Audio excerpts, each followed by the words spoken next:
Hi everyone, welcome to another edition of the Law Lounge with Silva, and I am a criminal defense attorney here in LA. And as a lot of you know, I was a public defender in LA County for many years. And there is something that I have seen a lot in the comments as well as people in general talking to me about. And it is something that I've talked a lot about, but not enough. Silva. All these people that have gotten off have been incredibly wealthy. Is this a system about money? Is that what can get you off? Well, I have a unique perspective. I was a public defender where I represented people who literally had nothing, who couldn't afford counsel. And I'm proud to say I gave them the best representation possible. But I'm going to be honest, as a private attorney, I do have a lot more resources available when someone has a lot of money. Why? The law is expensive. And the reason being is, let's take the Karen retrial. For every expert that the prosecution had, the defense had one to counter them. And experts, whether for the prosecution or for the defense, they're not free. Remember, one of the prosecution experts actually got over $300,000 for their research and testimony. For the defense, it's very similar. The fees can be exorbitant. And who pays for those fees? The client does.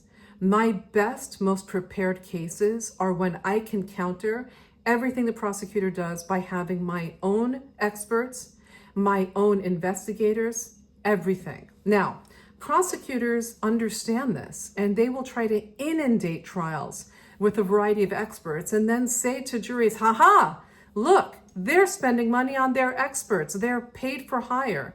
Well, honestly, all experts on either side are paid. I will tell you honestly, though, I just had an expert tell me on one of my cases, Silva, I can't testify. I have nothing positive to say. I will lose your case.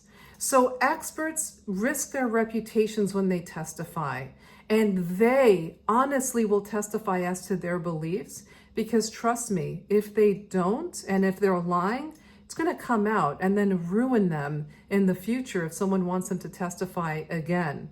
So here's my point. Is it a money about system? The short answer, unfortunately, I believe is yes. Everyone deserves the best defense, and public defenders can give that too.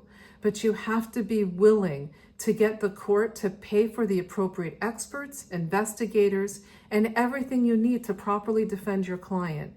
And as a private attorney, a lot of people ask, Silva, why? Why do you charge, this amount? Or why do I have to pay extra for this or that? Unfortunately, the best defense is usually the defense that costs money. And these attorneys, these mega million-dollar attorneys, allegedly the Karen Reed defense team, she owes them over $5 million. Diddy's defense team, undisclosed, but the rumors are tens of millions of dollars for his team. And we can't forget O.J. Simpson, who had over five defense attorneys on his case. There's a reason why these high-profile cases end the way they do when money is no object. I'd love to hear your thoughts, everyone. Let me know what you think.